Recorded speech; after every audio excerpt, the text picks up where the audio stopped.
Ouais, frères et sœurs, bonsoir. Et bonjour aussi pour le temps que vous avez laissé cette vidéo. Pour un peu vous dire quelque chose. Et les ancêtres. Aujourd'hui, nous entendons beaucoup de choses. Les ancêtres ne peuvent rien te faire. Les ancêtres ne peuvent rien faire pour toi. Les ancêtres ne pourront rien faire pour toi. Aïe. Mais ce ne sont pas les gens, ce n'est pas tous ceux qui meurent qui sont les ancêtres. Les ancêtres ne sont pas les morts.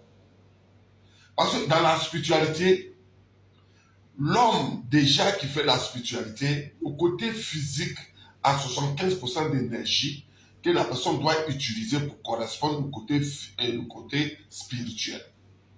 Alors, du coup, nos actes, nos pensées, nos réactions, nos humeurs, nos tempéraments et le moment que nous sommes agissent.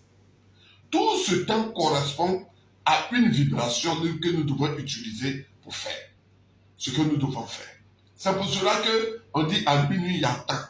À 4 heures du matin, il y a temps. Le soleil sortant, temps. Le soleil rentrant, temps. Et la lune croissante, la lune dans le noir, pleine lune. Tout ça là, ce sont des moments, des périodes, des circonstances. Alors, au moins 75% d'énergie. Alors, un homme peut ne pas employer la spiritualité, il peut ne pas faire de la spiritualité, mais en plus profond de lui, il agit selon les formes et le respect des principes de la loi naturelle. La personne reçut sa vie. Il reçut totalement sa vie. Alors, il n'a rien à voir avec prier Jésus, Mohamed, pratiquer les trucs mystiques, ni faire libation. Il n'a rien à voir avec. Parce que le fait d'être déjà né, il remplit toutes les conditions possibles qui peuvent l'amener à une réalisation de la vie, dans la vie. Alors, il faudrait qu'il suive les principes seulement.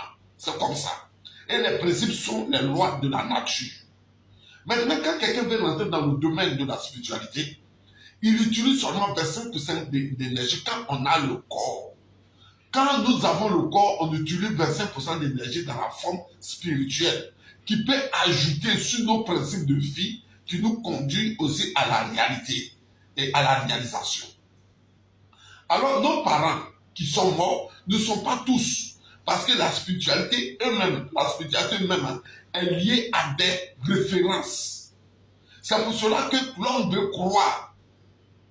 On dit croire à la Bible. C'est une référence. Et les paroles qui sont dedans, tu utilises ces paroles-là pour pouvoir t'encourager à te doter d'une confiance absolue. Et cette confiance utilisée dans ton mental, tu projettes ça à ton âme. Et ton âme analyse selon et te donne les attitudes qu'il faut pour pouvoir atteindre ton objectif. Alors déjà, c'est une référence. Quand tu fais une référence à la Bible, tu veut dire que tu t'inspires. Et cette inspiration te motive. Et cette motivation t'amène à espérer. Et cette espérance te donne une possibilité de réaliser et te donner la joie en toi qui va te donner une réalisation. Alors, quelque part, là, on n'a pas besoin. Alors, tout est une référence. Alors, quand un parent meurt, celui qui est parti, la référence du monde, ça veut dire ce qu'il a posé comme acte, ce qu'il a fait comme, ce qu'il a laissé derrière lui, et ce qui a marqué les distances et que les gens utilisent pour pouvoir atteindre leur objectif, c'est lui-là qui devient ancêtre. Ça veut dire l'ancien. Ancêtre vient de mot des anciens, ceux qui sont partis, les anciens qui ont laissé quelque chose derrière. C'est pour cela que vous voyez catholique, ça veut dire que quelqu'un meurt, jusqu'après on le nomme saint. On le nomme saint un peu de quoi? Ça veut dire que l'œuvre qu'il a fait pour catholique, ce qu'il a fait. Alors quelqu'un peut marquer l'histoire, peut marquer qu'il meurt naître, il peut devenir enceinte. Mais ça veut dire qu'il devient esprit. Alors ça veut dire que quand les gens sont en train de parler d'ancêtre, ils ne connaissent pas. Ils ne savent même pas. Aujourd'hui, même ceux qui sont dans la tradition, là, eux là, d'autres même quand ils parlent d'ancêtres, ça veut dire que les parents qui sont morts. Non, c'est ce qu'ils ont laissé. C'est ce qu'ils ont marqué. Parce que quand tu es en train d'interpeller quelqu'un qui est déjà parti, tu fais référence à l'œuvre qu'il a posée. Et l'œuvre est palpable. L'œuvre est déjà aussi une activité. une action qui est toujours activée dans la nature. Ils ont laissé quelque chose. Et c'est cette chose-là qui t'utilise. Alors c'est ça qui te lie entre toi et l'ancêtre. Alors quand vous prenez la Bible et que vous dites que Jésus-Christ est Dieu, tu n'as pas vu Jésus-Christ. Tu ne l'as jamais entendu. Mais tu te confies à la Bible avec une foi absolue qui dégage cette croyance, et cette croyance que le mental ne rejette plus, qui te donne la certitude que ce que tu es en train de lire est une véritable raison de ton existence qui te permet de pouvoir évaluer ton analyse pour pouvoir apporter une satisfaction à ta vie. Alors Jésus-Christ devient ton Dieu. Tu ne peux pas l'imposer à tout le monde. C'est de même manière que le Coran est fait. Alors vous n'avez jamais vu Dieu. Alors Jésus-Christ, c'est enfant aussi de quelqu'un. Alors il est ancêtre pour toi. Il n'est pas toi ton ancêtre. Parce qu'il ne vient pas de ta lignée, il ne vient pas de ta tradition.